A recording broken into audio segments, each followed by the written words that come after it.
그 책 내용을 다 못 알 것 같고요. 예링의 사법살인 얘기를 좀 하죠. 예. 그 예링이라는 사람은 독일의 아주 뭐 유명한 대표적인 이제 법학자고, 대학교 들어오면 그 뭐 법대든 로스쿨이든 간에 예링의 권리를 위한 투쟁을 다 봐라라고 권합니다. 그리고 대학교에 뭐 읽어야 될 100대 고전에 꼭 들어간 책이고, 근데 대부분 안 보거든요. 실제. 저는 이제 전공자다 보니까 이제 보았습니다만은, 제가 농반 진반으로 많이 얘기하지만 이제 고전이라고 하는 것, 법고전도 마찬가지고 고전이라는 것이 뭐냐면 다 들어는 받고 읽으라고 권장도 하고 하는데 실제로 안 읽는 책들이 많습니다. 왜냐하면 그게 옛날 책이라서 읽으면 지금식의 우리식의 구어체로 되어 있지 않아요. 또 해설도 그렇게 친절하지 않고. 그러니까 책 받다가 손을 떼는데, 다시 이제 우리 김영건 의원이 질문하신 거로 돌아가자면, 예링이라는 사람이 독일의 최고의 철학자에 해당되는 사람인데, 이 사람이 좀 보수적인 느낌을 갖죠, 독일이니까. 그런데 맹렬하게 사법살인이라는 것을 비난합니다. 사법살인이라는 단어를 만들어내기도 했습니다. 뭐냐면 그냥 사람 죽이는, 어떤 살인범이 사람 죽인다 이런 거 말고, 재판부가 오판을 해서 사람을 죽게 만든 것이 가장 나쁜 거다라고 맹렬히 비난을 합니다.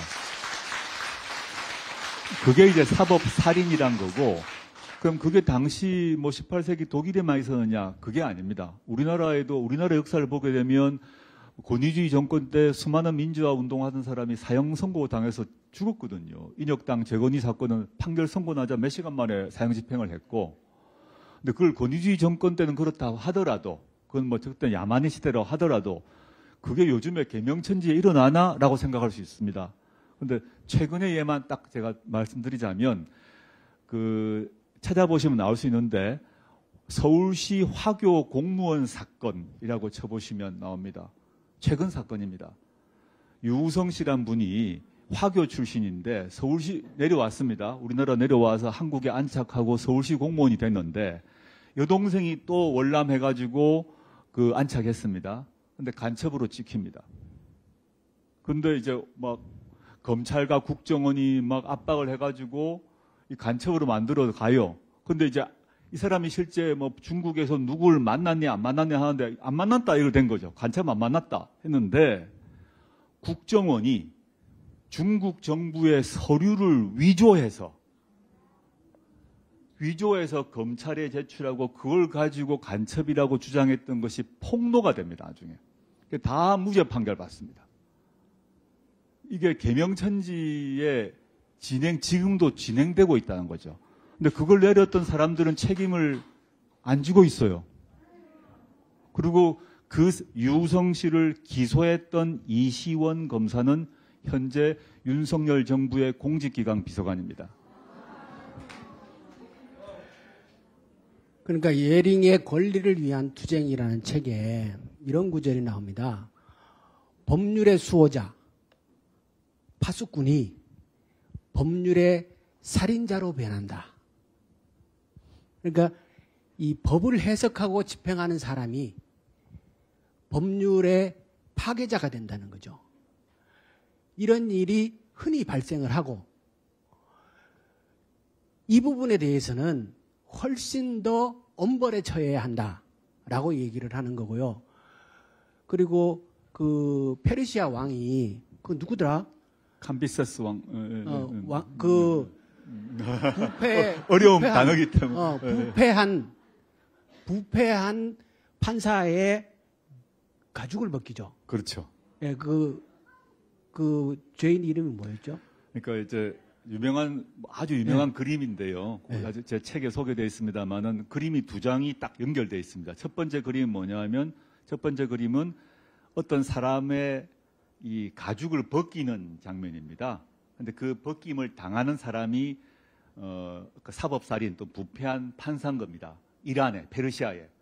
그 다음에 그 껍질을 벗겨서 이런 의자에 가죽으로 씌웁니다. 인피를 씌웁니다. 두 번째 그림은 뭐냐 하면, 거기에 어떤 사람이 앉아서 판사로 임명합니다. 근데 그 새로 임명된 판사가 누구냐? 죽은 그 판사의 아들입니다.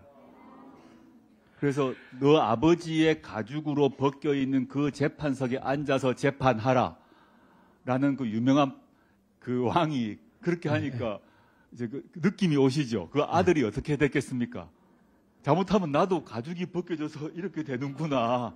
부패한 판사는 이제 그냥 죽는다는 거 외에 가죽이 벗겨져서 이게 쓰이는구나라는 걸 경고한 그 유명한 그림인데 이제 예링도 사법살인이 너무 중대하다. 그냥 일반 사람들이 우발적으로 사람 죽이는 것도 물론 잘못이죠. 근데 법을 집행한 사람이 사실상 사법살인하는 것은 절대 용서해서는 안 된다는 것이고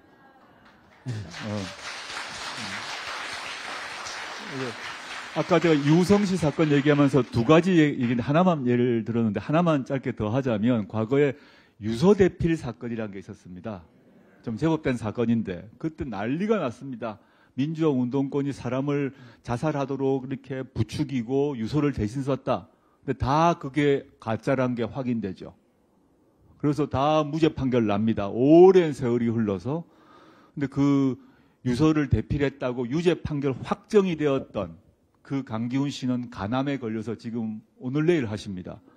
근데 그때 기소했던 검사, 유죄 판결 확정 내렸던 판사들은 단 한 번도 사과한 적이 없습니다.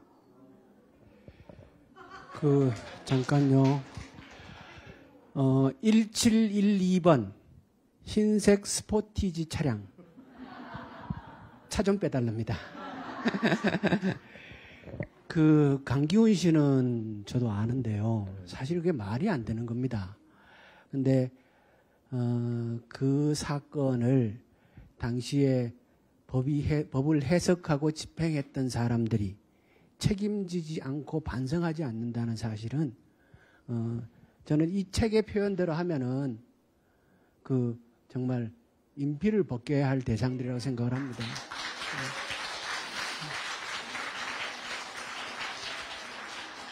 인피를 벗기고 그 아들에게 그 의자에 앉아서 판결을 하게 하는 그 행위가 어쩌면 매우 잔인해 보이긴 하지만 법률을 해석하고 집행한다라는 것이 얼마나 중요한 그리고 타인에게 위해를 끼칠 수 있다라는 사실을 얘기하는 거잖아요.